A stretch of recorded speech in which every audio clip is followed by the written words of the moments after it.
এই গছৰ ভিতৰত এজোপা গছ যদি আপোনালোকে ঘৰত লগায় তেনেহলে আপোনালোকৰ আৰ্থিক অৱস্থা ভাল হৈ পৰিব, ঘৰত সুখ সমৃদ্ধি বৃদ্ধি পাবলৈ ধৰিব আৰু সৌভাগ্যতাৰ দুৱাৰ মুকলি হৈ পৰিব। এই গছ এনেই গছ নহয়, ই হ'ল এক সাক্ষাৎ ভাগ্যৰ দুৱাৰ। এই গছ ঘৰত লগোৱাৰ লগে লগে আপোনালোকৰ ঘৰত সকলো ঠিক হৈ পৰিব। যদি আপোনালোকৰ ঘৰত অসুবিধা চলি আছিল সেই সকলোবোৰ নোহোৱা হৈ পৰিব। আহক তেনেহলে এই গছ আমি কেতিয়া লগাব লাগে আৰু কেনেকৈ লগাব লাগে আৰু কোন দিশত লগাব লাগে ইয়াৰ বিষয়ে সবিশেষ জানি লওঁ। যদি ভিডিঅ'টো ভাল লাগে লাইক এটা কৰি আমাৰ মনোবল বঢ়াব আৰু আপোনালোকৰ বন্ধুবৰ্গৰ লগত শ্বেয়াৰ কৰি তেওঁলোককো উপকৃত কৰিব। 1 নম্বৰটো হ'ল তুলসী গছ। তুলসী গছক আমাৰ হিন্দু ধৰ্মত বহু পবিত্ৰ গছ বুলি মনা যায় আৰু ইয়াৰ গুণাগুণো বহু বেছি হয়। ধৰ্মীয় ক্ষেত্ৰৰ উপৰিও ইয়াক বহু ধৰণৰ ঔষধিক গুণো দেখিবলৈ পোৱা যায়। বাস্তুশাস্ত্ৰৰ মতে তুলসী গছ এজোপা যদি ঘৰত থাকে তেনেহলে ঘৰত শান্তি বৃদ্ধি পাবলৈ ধৰে আৰু ঘৰত থকা সকলো বেয়া শক্তি ঘৰৰ পৰা দূৰ হৈ পৰে।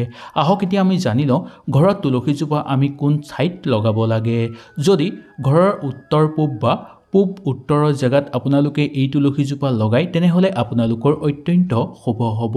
আৰু সন্ধ্যাৰ সময়ত তুলসীজোপাৰ গুৰিত যদি আপোনালোকে পূজা পাতল কৰে নাইবা এগছি আপোনালোকে চাকি জ্বলায় তেনেহলে আপোনালোকৰ ঘৰত সুখ শান্তি বৃদ্ধি পাবলৈ ধৰিব। তুলসী গছক মা লক্ষ্মীৰ স্বৰূপ বুলি মনা গৈছে। যি ঘৰৰ মানুহৰ ঘৰত তুলসী গছ থাকে সেই ঘৰত সাক্ষাৎ মা লক্ষ্মীয়ে আহি বাস কৰে।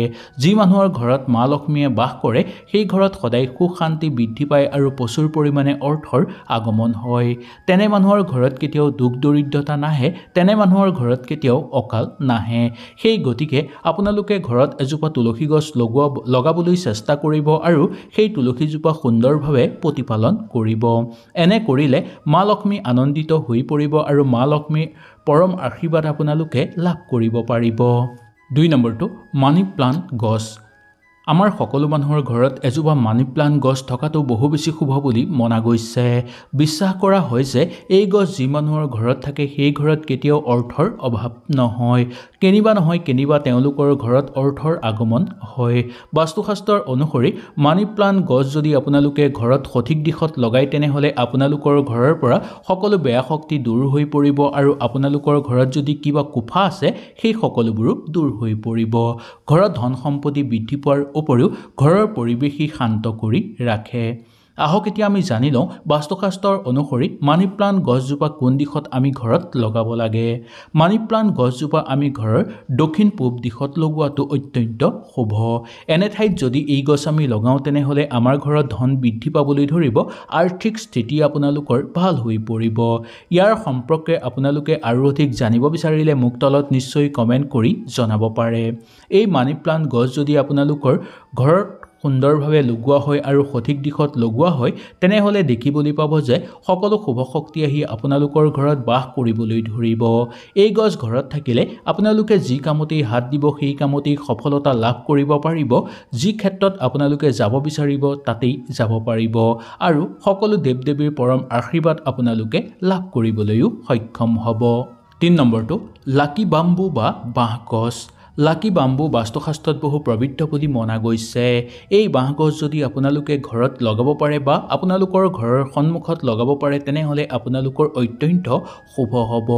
এই গছ যদি আপোনালোকৰ ঘৰৰ মুখৰম বা আপোনালোকৰ খোৱা টেবুলৰ ওপৰতো ৰাখিব পাৰে তেনেহলে ভাগ্যৰ দুৱাৰ আপোনালোকৰ মুকলি হৈ পৰিব।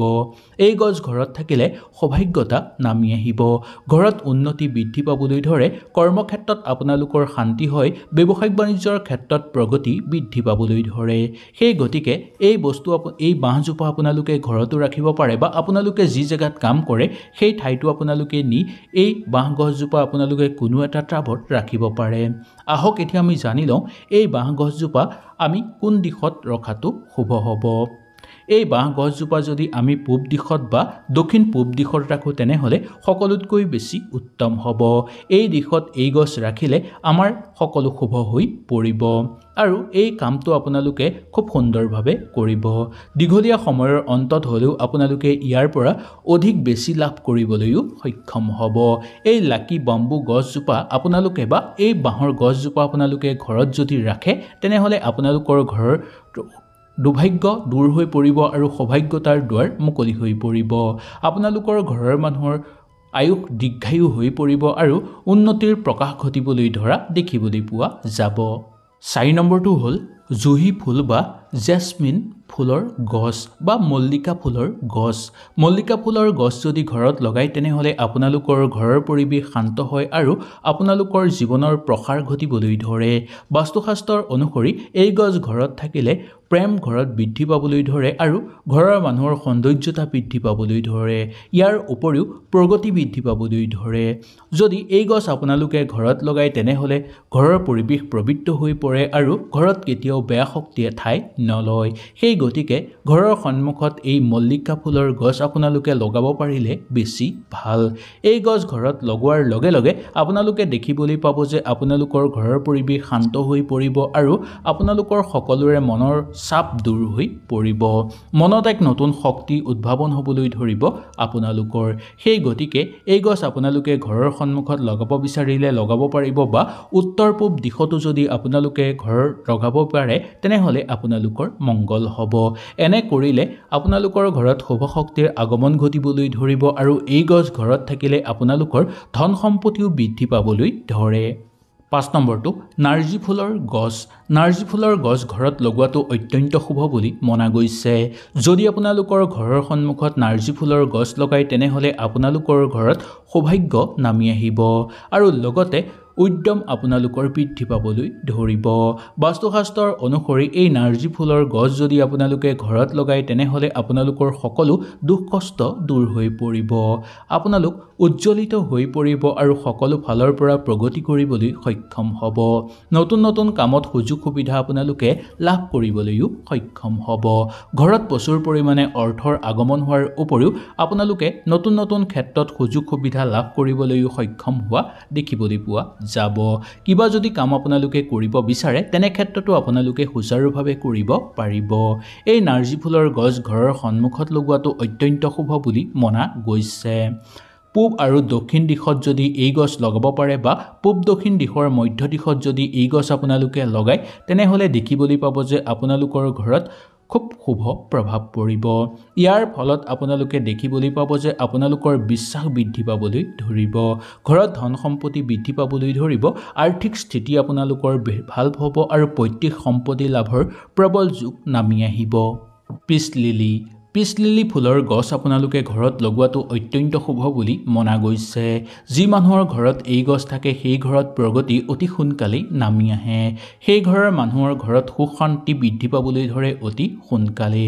এই গছ যদি আপোনালোকে ঘৰত লগাই তেনেহ'লে মানসিক চাপ কমিবলৈ ধৰিব। আপোনালোকৰ ওপৰত শুভ প্ৰভাৱ পৰিবলৈ ধৰিব।